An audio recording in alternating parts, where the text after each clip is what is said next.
Hi folks, Canadian Prepper here. So today we're going to be discussing the crossbow as a viable SHTF tool, what the pros and cons are, and whether it's worth its weight. So let's get to it.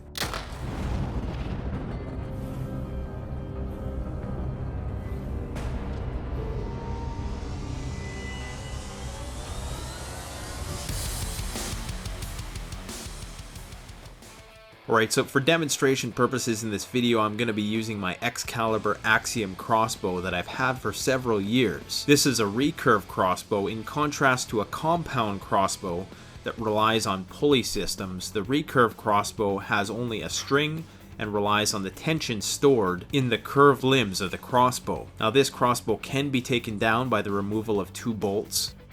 Now the benefits of a compound crossbow over a recurve is that it can shoot the bolts at a much faster velocity and it's easier to load. However, due to the more sophisticated moving parts and pulley systems, it may be harder to repair in the field without specialized tools. In addition, it would be far easier to engineer your own recurve crossbow string than it would be for a compound.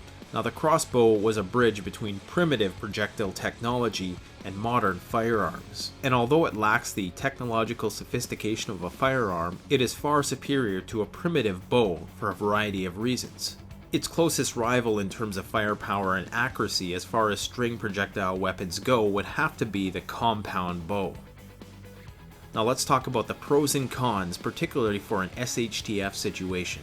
Now there are 2 main purposes that a weapon like this might serve in a crap hits the fan situation. The first is for self-defense, or in the proactive sense, offense. The second would be hunting and the acquisition of wild game. We'll discuss the pros and cons in relation to these 2 primary purposes for this weapon. Now the first benefit of the crossbow is that it's the most accurate amongst all of the stringed projectile weapons. Most crossbows can be mounted with scopes that one sighted in can be accurate with relative consistency up to 100 yards. The second is that the crossbow with certain modifications can be made to be very silent. However, due to the relatively slower velocity than a firearm, there is a potential for the animal that you're hunting to jump the string. This happens because the speed of sound travels faster than the bolt itself. So the further your target is away, the more likely they are to react and move before the shot can penetrate its intended target.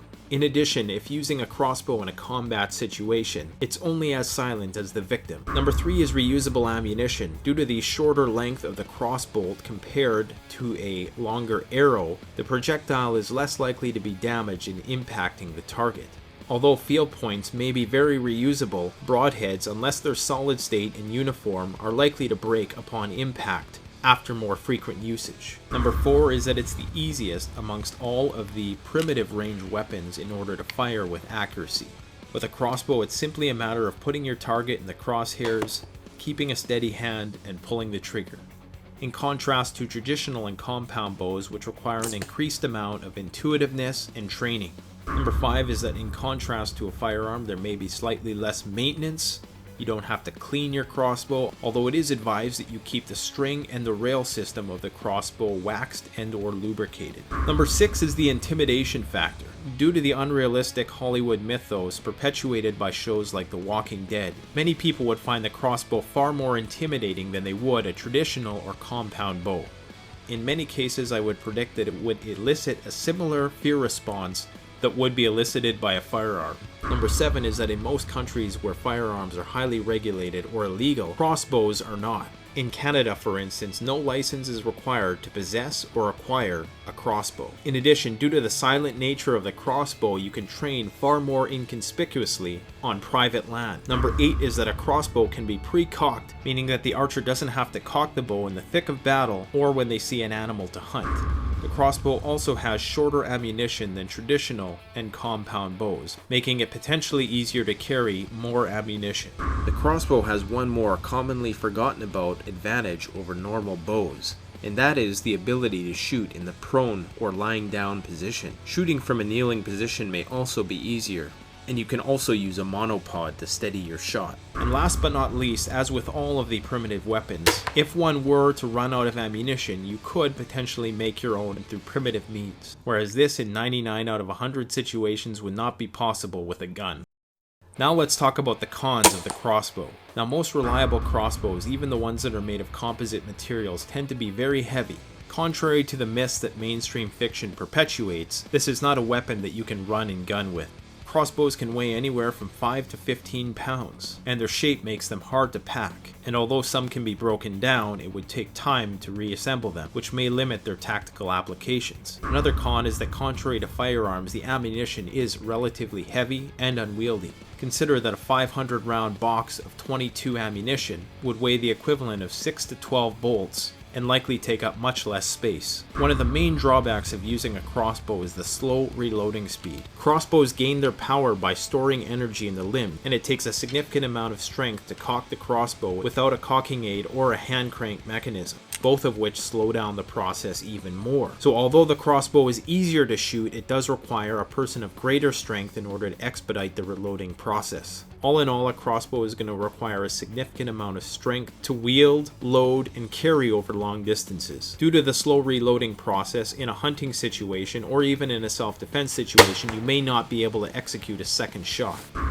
Although they are much quieter than firearms, they are also louder than bows. The last con of the crossbow is that it comes at a significantly high cost. To get a quality crossbow that's going to be guaranteed to last a lifetime, you're looking to spend between $500 to $1,000. And that may not be counting the amount that you have to spend on bolts and your broadheads. So indeed, it's a big budget item, but as I've discussed here, there are many benefits as well. The Excalibur Axiom crossbow that I'm shooting here was an excellent entry-level crossbow system, and although it's at the lower end of velocity and power as far as crossbows go, you'll be able to secure any large game in North America, barring the accuracy of your optics and whether or not the target is within reasonable range. So is the crossbow a viable SHTF tool? It absolutely is if you have the money to invest in it. Now if your gun collection is already complete and all your other prepping priorities are taken care of, then indeed, the crossbow will serve a unique function in your SHTF arsenal. Don't forget to like, comment, subscribe. Thanks for watching. Canadian Prepper out. Check out the Canadian Preppers Network blog, an excellent resource for survivalists and preppers.